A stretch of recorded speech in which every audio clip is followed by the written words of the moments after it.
Welcome to RGV Stars Live with Alex Sarabia and Isaac Medina. This is already episode 12, our last episode for season 1. And remember that RGV Stars is the premier platform for showcasing Rio Grande Valley talent and the celebrity's place to be. And today we're super excited and honored to have Rock and Roll James, the iconic radio host from the Valley, here with us today. Thank you. So Thank you. Coronavirus. Man. It means a lot that you're here with your busy schedule. Yeah. We finally made it happen. I know, yeah. We were like, it's been a while. You all been asking me for about 2 weeks. Yes. And every night I was doing something, and I was like, and I said, eventually we'll get it done. But I really appreciate you all thinking about me, and it's awesome to be here with you guys. And before anything, we really admire you, and you're like a role model to us because thank you. You're a great interviewer. Yeah, thank you very much. Yeah, and you do so much for the community, and you're involved so much in a lot of activities. And I've been around a great for a while. RGV star to have here on the show. So thank you so much. Let me tell you, you admire me too. I've seen your progress with your transformation, with your bodybuilding. This guy, I mean, he's like, wow, man, it's incredible the way you sculpted yourself. So, you know, I follow you guys on social media, so I admire you guys as well. And I admire anybody that, you know, it tries to do something with, you know, with today's technology and stuff. And you guys are awesome. And you're putting a lot of Rio Grande Valley people on your show, which is really awesome as well. Because there's a lot of talent in the Valley. There is. You're one of them. Yeah, you're here. thank you. So tell us a little bit about you and how you got started in this business. I was born back in 1966 in Harlingen. Grew up in Mercedes, and in school I wasn't the honor student. You know, I was the one that was always wanting to be somewhere else, not in school. You know, but. I was always joking around, making my classmates laugh and stuff like that. And then I got a job as a disc jockey at Louis' Backyard when I was 17 years old on South Padre Island, back in about 1985. And it was paying me really well. I was making like $1,000 a week in 1985. Yeah. So I kind of said, you know what, I think I'm going to stick with this and see where it takes me. And so I worked the clubs for about 4 or 5 years, and then I got offered a part-time job at a radio station called KIWW 96.1, which was Tejano, back in 1988. And I joined the station at part-time. By the 1990, I was doing mornings. Wow. And in the 90s was one of the biggest Tejano eras ever, you know, the Maz and La Mafia and Selena and Emilio. I mean, it was just an amazing decade for the music and the industry. And I was fortunate to be a part of that. And I'm still reaping some benefits from being part of that era, you know, with Selena and stuff like that. I was part of. Can you tell us a little bit about that experience? Because I know you interviewed her several times. Yeah, back in 93, 92, we began a show called Puro Tejano, and it was a music video show because back then you had MTV and it was all music. So we decided to, you know, create a music video show called Puro Tejano. So it would showcase music videos from the Tejano industry, and then we have artists. And we did a campaign with Selena, and we became very close. We're close friends. So a lot of people still contact me that see my interviews with Selena on YouTube. There's a lot of them, but I'm long hair. I'm a big guy. I'm, you know, no tattoos. And I was about 28 years old, 27. She was about 21. And I still get like messages from people, even young people from Spain. And what do they ask? They ask me. They want stories about Selena, and so I created a YouTube channel, hashtag PVT if you want to search for it on YouTube. Super funny show. And I have interviews with Chris Perez and a whole bunch of other artists. Raulito Navaira, who's Emilio's brother, and we talk about his brother, his passing, and his you know. So I kind of put what I learned back then into what I'm doing now as well. But I was really fortunate to be part of that big Tejano era. Yeah. And Bobby Pulido. Yeah, Bobby Pulido as well. I mean, he was very young when he recorded Desvelado. And I've seen him, you know, progress as an artist. Intocable, you know, all those, you know, that was Norteño when Norteño started coming in towards the end of the 90s. But I've been very fortunate. I've been in the radio business as a disc jockey and personality for about 32 years. 19. Congratulations. Yeah, I didn't even realize, I was going to make a career out of it, but that's what happened, and here I am. And you're still at Entravisión? Yeah, I'm in Entravisión. I'm on the rock station now, Q94.5, the rock station. I was on a station called 99.5, Que Pasa, 99 after KIWW, because I was with KIWW till about 98. And then I joined Que Pasa about that year also as well. Que Pasa was also Bonnie there? Yeah. Me and Bonnie, we had a morning show called El Desmadre de la Mañana.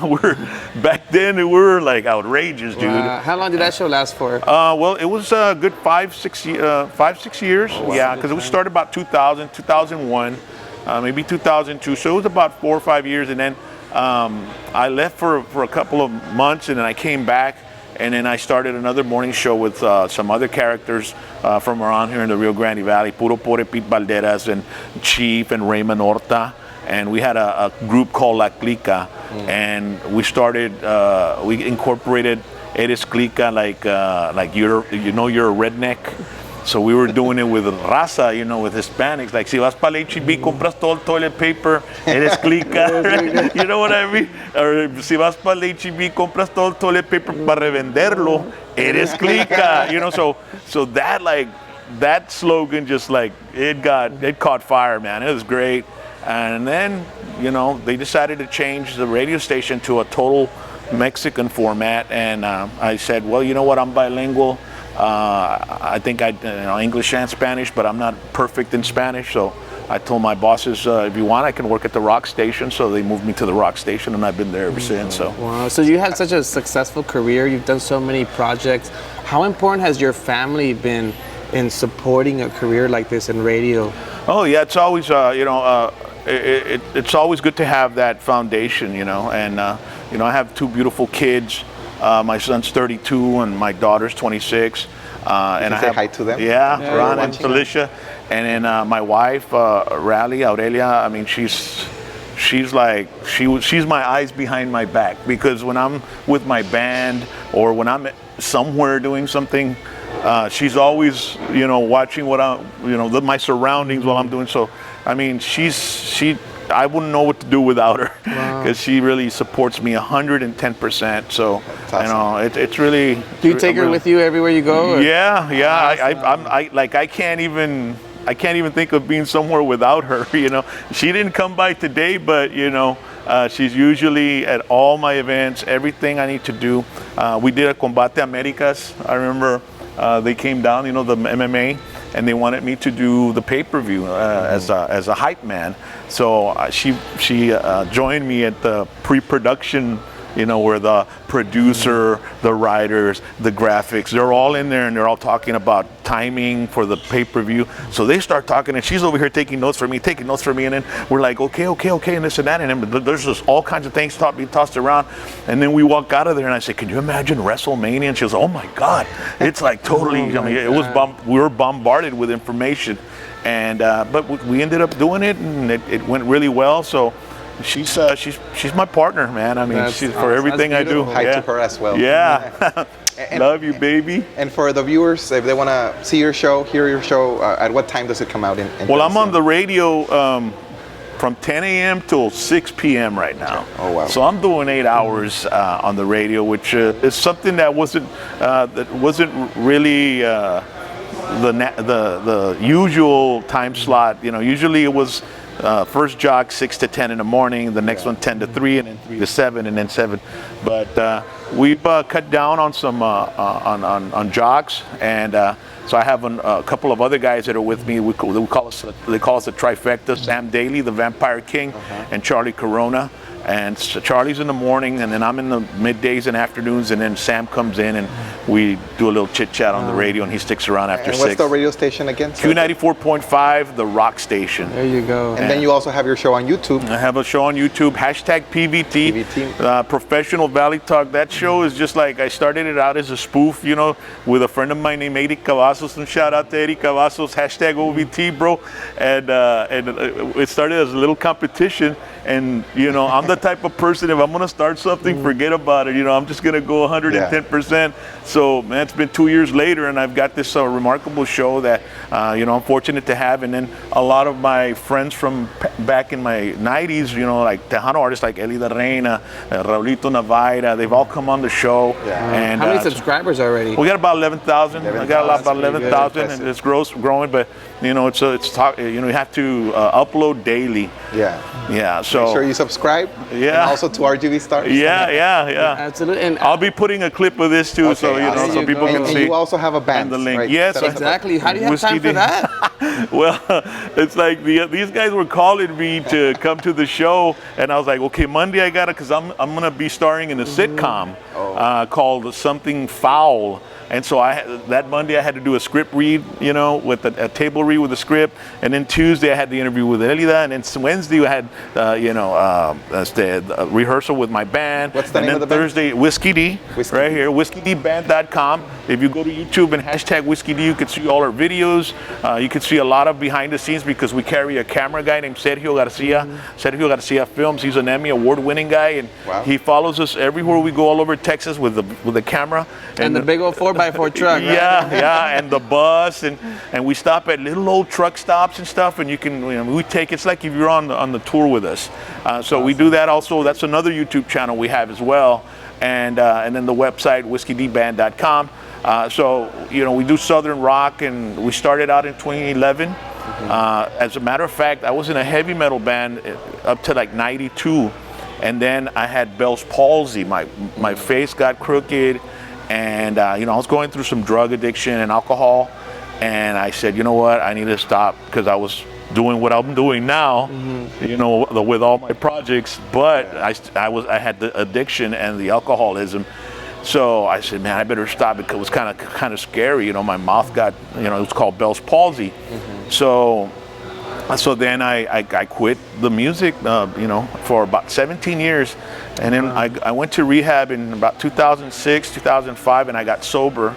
And about 4 years into my rehab, I saw a guy put on Facebook, thinking of starting a band, and I just put, you need a singer? And from there on, it just started, and I got the guys in the band. I told them, are you sure you guys want to jump on this roller coaster? Because I don't know where it's going to stop. And next year will be our 10th anniversary.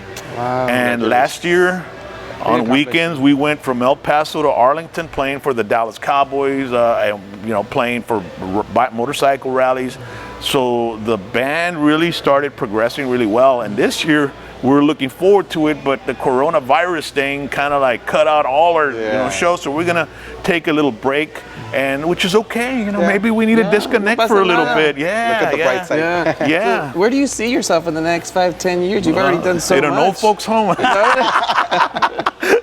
I'm 53 years old, man, and I was actually thinking of You look younger. I would never guess. What I really would like to do is just, I see some YouTube creators, and they're like traveling, and they show up to little towns, and they, film the little town and and then that's all they do. And I was like, man, I'd love to do that. Maybe I could do that in a few years, but I'm the type of person that, I've never really had a plan, man.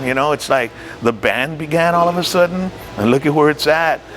When I started as a DJ in the clubs back in the 80s, I knew I wanted to always be in radio, but I never knew when and how it was going to go. And so I've always been the type to just follow my talent, and any opportunity I get, you're gonna get 110% from me, and I want to I want to win. I want to be the best at what I can do. Just like the YouTube program that started out. If you see the very early shows, they're real and then all of a sudden, it just got better and better, and that's the way I've always been. It's just like I start something, and I just try to progress in a positive manner, And you've mentioned this a couple of times, going 110%. Once you start something, you just go all out and totally focus. What kind of advice would you give viewers who want to maybe pursue a career like you did, so they can go? What kind of advice would you give them? Well, today's generation, they don't have they have what we didn't have, like the internet. Yeah. When we started, we didn't have internet. We had to do flyers. We had newspaper, radio, and print. That was it. Our TV, newspaper, print, and our newspaper, radio, and TV. And now there's just so much opportunity with social media, with videos, with iPhones.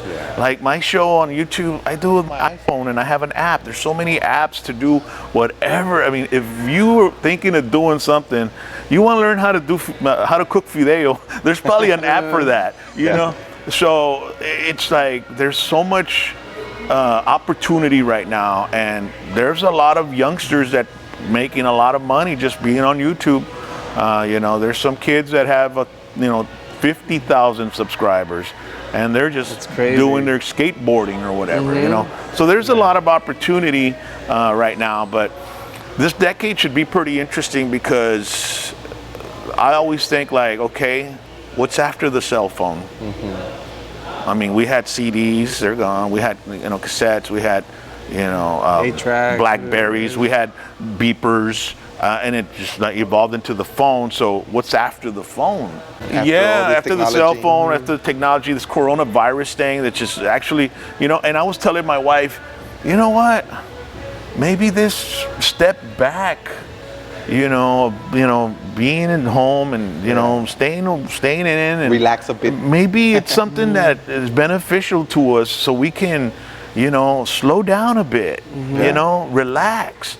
Chill out. Absolutely. Maybe this is some type of calling where, this thing's going to happen. You all are going to have to kick back and then reevaluate our priorities and then come back out and hit it 110% for the next decade. So, because it's like the coronavirus, from what I'm seeing, it's a flu. It's a deadly flu to some, and to many it isn't, but it's going to be something that's probably going to be with us. We'll find a cure for it and everything, and then we're going to go right back on the expressway again, and start, and the whole idea is, to me, it's like just reevaluate priorities, take a step back, and reset yourself, reset the world, reset the global economy, and see what happens, man. I'm always thinking positive, man. If the glass is half full, half empty, to me it's half full, and I've got a whole other half I can fill, There you go. See what I can do with it, And you've mentioned a few obstacles already, like you overcame the drug addiction. Congratulations for that. Yeah. You also went through a weight loss. Transformation. Yeah, Can sure you tell did. us about that? Wow, man. I was, it was part of ring announcing, because I'm a boxing ring announcer. When I started in 1990. And I was a big guy, long hair, and had no style or anything like that. And I put on a tux, and I got offered a slot on ESPN. There was some fights on ESPN on Friday night, the real popular night for boxing, and it was in San Antonio. And I was there, and they had the Mosca, flyweights, and they were like, so I'm there. And then after the fight, my dad, he calls me, because he was watching me on TV. He goes, "Hey, mijo, ya sé que la cámara te agrega 12 libras, pero tenías 4 cámaras al mismo tiempo." You know what I mean? So right there and then, I said, I saw myself, and I said, you know what? If I ever get this opportunity again, I'm gonna look my best. So I went into the gym and I started training with a guy named Anthony de la Garza, who's freaking big guy, bodybuilder, been around for a while. Went to Laredo, now in Harlingen, and I just decided to start a transformation. And I also. At what age was that? 37, 36, 37, 38, and then there was a guy named Garza from Aaron Garza. He had a place called Pump Gym. And so he wanted me to endorse his product, which was XP2G, and it was a fat burner with ephedra, when it's now outlawed. So I said, okay, look, if you want me to endorse this product, I need you to guide me, because I want to make a transformation. I want to show that this product works. So he got me the trainer, he got me the meals, I got the gym, and I had the product, and I lost 30 pounds in 30 days, not 30 days. It was about 3 months. Something like that. It was like 10 pounds a month of fat that I was burning. And and then I was 38, so my testosterone was okay, you know what I mean? So I said 10 pounds a month of fat. So in 3 months, 90 days, I transformed to a whole different human being. Wow. And which is not easy. No, it's not. It's not easy. A lot of discipline. But it's a lot of fun because you get to buy new clothes. You start looking good in anything you're wearing. You feel great. Your energy. So for self-esteem. Self-esteem. And I never got the opportunity to do a television thing again till just recently with Combate America, and I felt good out there because I'm still a lot smaller than this, a lot thinner than this, but right now I'm on the off season. I have to talk with him, man. Yeah, this guy, man, amazing transformation. You got to see what this guy did. Thank you, I appreciate that. But you had a wonderful transformation. You competed, right? Yeah, competed. So the NPC Iron House Classic. I was the overall bodybuilding champion. So in novice and in the open class. Yeah. So first time on stage, just rocked it. Yeah, it was. I saw the way you looked when I first met you to what you transformed to, and it was very inspiring. Thank you. And it does now. That what you do does take some hard work. Yeah, it's not easy. Big time. Discipline. Yeah. Absolutely. And where do you see yourself in the future? Future goals in 5 years, 10 years from now? Well, I'm just, since I'm a recovering addict, to me it's one day at a time. It's like I really don't, Like, do you think you'll still be in radio and doing the YouTube show? I don't know. You don't know? It's like I didn't even know I was going to be in YouTube 4 years ago. It just like what do you attribute that to? Like, it's like if something captures my attention, I want to do it. I'm going to do it. Period. I mean, that's just. But I do see myself, continuing with the YouTube.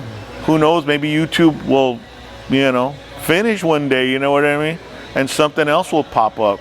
Le pega el virus and then that's it. Yeah, I mean, I can't. I know 5G networks coming in, so the cell phones, and there's going to be some driverless cars. Everything's going to be connected. That's crazy. So technology is really gonna really change everybody's life. Yeah. So I'm just taking it a day at a time and absorbing what I can, because there's just so much information to absorb on social media and the internet. There's news up to the second, and then everything that comes out on social media, because you don't know if you can believe it or not. There's a lot of clickbait.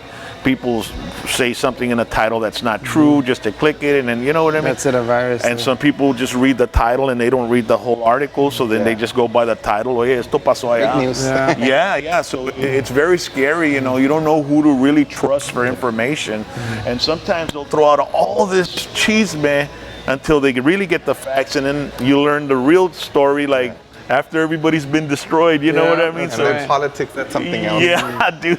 Yeah, politics is crazy. I mean, people are very passionate on one side or the other. Yeah, you're either on one side or you're on the other side. And then there's guys that are on the other side, and I'm on this side, and we have fun together, you know what I mean? I know what you're talking about. I trigger them and they trigger me, or they don't trigger me, but it's mosca, we make light of it, and hopefully people can see that, hey, these guys are just messing with each other. They don't believe they don't have the same beliefs politically, but they mess with each other and they're okay about it. That's right. Because some people get serious and they want to fight, and then they want to cut you, and you know what I mean? And so it doesn't have to get there, it doesn't have to. Yeah, absolutely. Everybody can have different, and just in mosca, and that's it. Don't take it serious, personal, Where can we find you on social media, Instagram, Facebook? Rock and Roll James. I have an Asustame One Time fan page on Facebook that's got 50,000 followers, and I am like crazy on that. And then I have the YouTube, #PVT. You can go to whiskeydeepband.com for my band. And, from there on, you'll find out everything else. So just follow me. I'm on Twitter, I'm on Instagram, and I try to stay, on all the platforms at the same time. Luckily, you can post on Instagram and it'll take you straight to Facebook as well. Shortcut. And Twitter, now you can post on one and it takes you to all platforms. So it keeps- Multitasking. Yeah, multitasking. Thank God, man. And even though you take it a day at a time with your long history of being so active and productive, I'm sure you'll be doing things active in the media. Probably, man, as long a as long I time. can, as long as I got In my some throat. way or format. I'm sure Yeah, man. But I appreciate you. Now they got TikTok. You know, I don't. Oh, is it That's music? that's a whole videos, other thing. right. Yeah, Crazy videos, But funny I appreciate you all inviting me over, man. It was Thank really you so awesome. much. to It's be been a here. pleasure Thank you so having A you. nice hotel too, man. Yeah, Embassy nice Suites. place. Yes.